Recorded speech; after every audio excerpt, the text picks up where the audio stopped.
Hello and welcome to Star Citizen Sunday with me, Ryan, aka Mac. This is a weekly show which covers everything from the world of Star Citizen over the past week. Links to everything discussed can be found in the description below, so let's get on with it. So this week, 2.6.2 production schedule was released. We saw a sneak peek of the moons at Crusader, plus a deeper look at the character customization. So in this week's newsletter, Chris Roberts pointed out that ATV will now feature a more thorough and comprehensive rundown on what that particular studio has been working on. We did see this in ATV this week. It is much better. The 2.6.2 production schedule was finally released and can be found following the link in the description. 2.6.2 will include improvements to the UI and the loadouts in both Star Marine and Arena Commander, plus some flight changes, some new ship weapons and an update to the mega map. They're aiming for the 23rd of March for its release, but that's just their internal date. It could change if there are any setbacks. They've also been taking on board our feedback regarding Spectrum and have been making alterations, and the sneak peek is the glossy remodel of the ship shield generators, which look beautiful.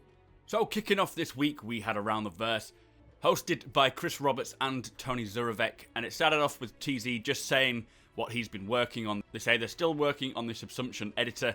They're converting a set of missions to this new format and the results are good.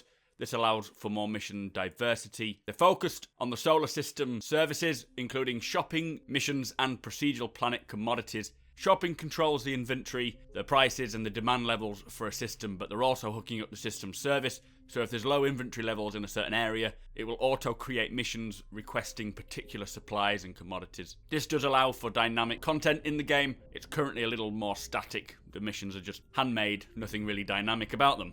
So next up was the Frankfurt Studio update. Now these are longer segments, which is great. There's more visual to them. Exactly what I wanted. I wanted it to be more of a look at what they're working on. The tech art team are working on a cinematic and gameplay animated tool to quickly render out previews of their work from Maya.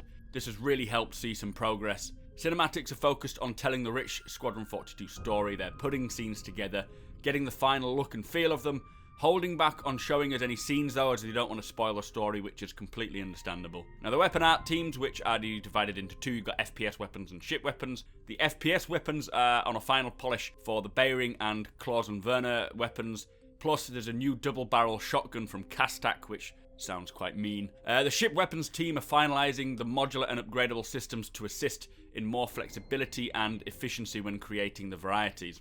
And the visual effects team have continued in placing procedural particles on the planets. So they're also working on the breathing and oxygen system, and when you lose oxygen, your visuals will change, as you can see here. It's still early days on this and it may change, may look a little different, but they are making great progress. They're also programming to get players and AI to use the same usable. Now this is things like sitting at a table, using a cup, using a knife and fork, all these little usables within usables. They've done some work on the subsumption behaviours for all the Squadron 42 character members. They're starting with the main character, or the main cast characters, to make sure that these are working perfectly and go through their full 24-hour life cycle with no issues, and then they will move down to the other members. Level design has continued to push on modular locations. For surface outposts, they're looking into the first three variants, which are hydroponics, mining and storage. The interiors and exterior props are all modular. It's all coming along very quickly, but the only one image they got was what we saw. Unfortunately, there will be some more coming along later on. They've continued to push the planet tech. They now have clouds which have been revised and they look great. They can also tint these clouds for alien planets to make them look a little diverse. They've also got the first version of the solar system editor. Now this is how they set up their solar systems in their initial states, and they can drag in planets and moons.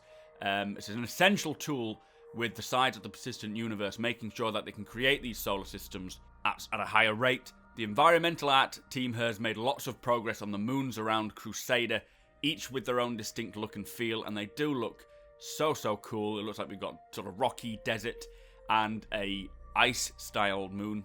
I can just imagine getting into a firefight on these moons. Awesome stuff. But also the ecosystems for each moon is now complete. They're now refining the geological elements for each moon, and they're also finally orbiting Crusader, which is extremely fast progress. The AI team have completed 2 sprints relating to the subsumption system functionalities to implement the research and the rescue missions in Crusader, which sound fantastic. This will be obviously 3.0, I would have thought. Now after this was a ship shape on the Anvil Hurricane, they took a deeper look into the lore and the design of this ship. If you are interested, please follow the link below and click on the timestamp associated. But anyway, from here they did a really cool section on character customization. Now, we spoke to Paul Randell, Sean Tracy and Josh Herman. With the CryEngine, there was no customization available, only static options. And this was the same with the ships, the same issue they had there. So they wanted a customization system, which was the port modification tool. Obviously, they need the same system for characters, so this is why when we're seeing the demonstration, it does say ship customization, but I'm sure the UI will change for this. But within Star Citizen, you can customize your face, your facial features, like your eyes, hair, nose, cheeks, your clothes, your armor, your weapons, and not to mention your ships. So much variety when it comes to this sort of this system. You can also choose from shoes, bottoms, tops, jackets, lots and lots of choice. They're working on this system for many months now, so it's coming to fruition soon. But they now have the body item port, so it looks like they select either male or female body, which has multiple item ports on itself. Then you can select the head, which also has item ports, and it shows you the items that are valid for that port, like your eyes, your hair, your hats, and then that creates the character. Now, we did see later on, and I'll show this later on, about the facial customization, but for now we'll stick to clothing and an armor. And the seam you see between the neck and the body is being worked on to align them, make them look more natural, so don't worry about that. But they also wanted to include the system in the armor port, so you can choose your undersuit, and then you can layer different armor plates on top, including chests, legs, arms, and helmets. Lots of variety.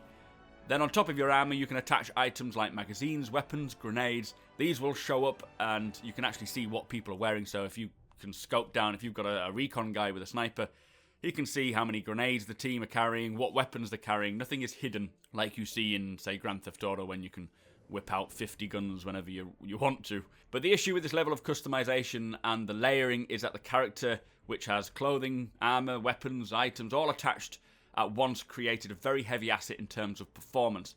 And too much that it could sometimes stop the game from running. So they had to create a system on which items and clothing can attach to the player, and then if there's, say, armor worn over the top, the under layer will be cold, so the mesh was removed, making the characters less expensive and granting better performance. Very, very clever. But when it comes to armor, when it comes to putting on armor, you'll start with the undersuit, which is a suit that allows you to go into space. There's no real armor protection, but it allows you to EVA, it allows you to breathe once you've got your helmet on. And then on top of that, you can add helmets, different armor pieces, chest armor and leg armor. Now, currently it's split into 4. This is just to make it work out, this is just make it easiest for them to work it out and make it work properly. Eventually there will likely be more options to this. But items are placed on the armor, they will shake and move and they will look dynamic. And this goes along with clothing as well. If your cape, you could have a jacket, or your hair as well. This all implements in the same thing.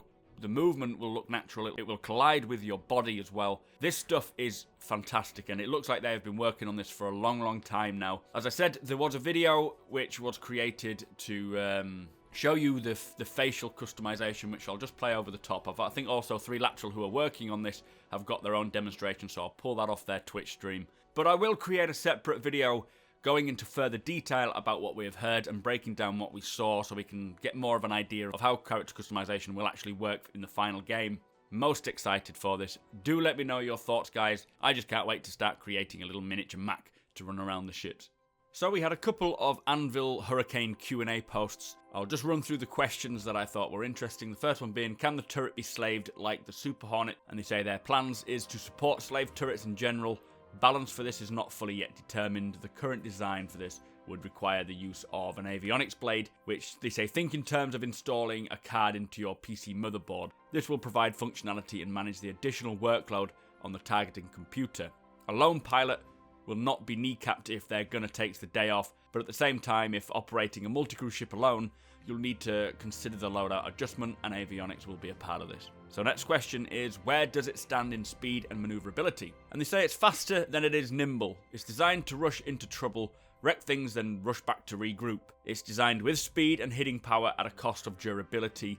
Engaging in a turning dogfight does not play to the Hurricane's strengths. It will have a good-sized boost tank, giving plenty of afterburner to get out of tough situations though. So question number 3 is, can we change the top turret to accommodate, say, a large fixed gun? And they say the flash fire mount is being revisited. The current direction is to limit the allowed size increase to cost to prevent too much exploitation. So for example, a size 6 would be a little overkill, but 2 size 4s might be okay. Next question is, will this be an effective ship for solo pilot, or will a gunner be needed? Now again, going back to the other question, it's best when deployed with a pilot and gunner when they coordinate well. It's capable of solo play, but less effective as you can expect. With the lack of the armor protection, the pilot is better off focusing on flying rather than doing both at once. So what sets the Hurricane apart from the Hornet, the Buccaneer, the Gladius, or the Saber? And so the Hornet is a boxer, the Buccaneer would prefer to let the opponent take all the beating, the Saber likes to strike from the shadows, the Gladius likes to chase its prey,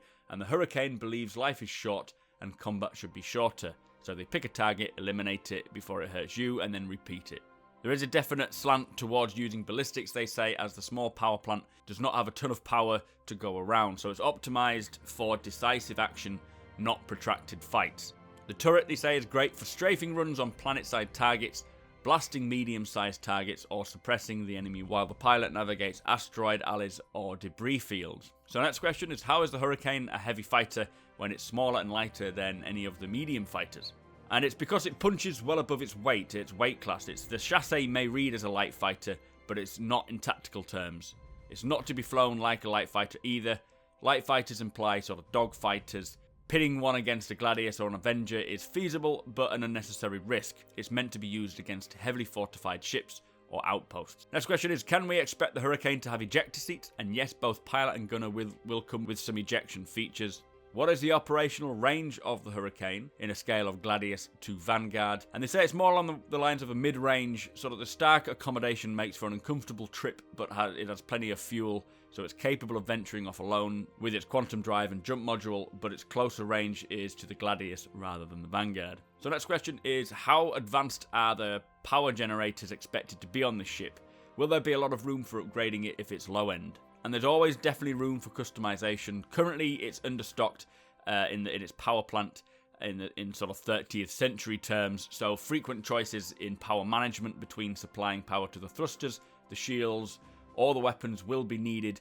Maintaining ballistics on your hardpoints will decrease the energy requirements, but upgrading the power plant itself will be a good idea. You will have enough power to run energy weapons if you so wish, but it will eat into the precious resources that you might want to use for defenses. Next question is, what's the best tactic for the Hurricane to use in a dogfight? And they say that an alone pilot would favour attack runs weaving through obstacles whenever possible. It's well advised to pick their engagements wisely, but in groups, the boom and zoom tactic is a better option in alternating waves. So on to the Hurricane Q&A number 2.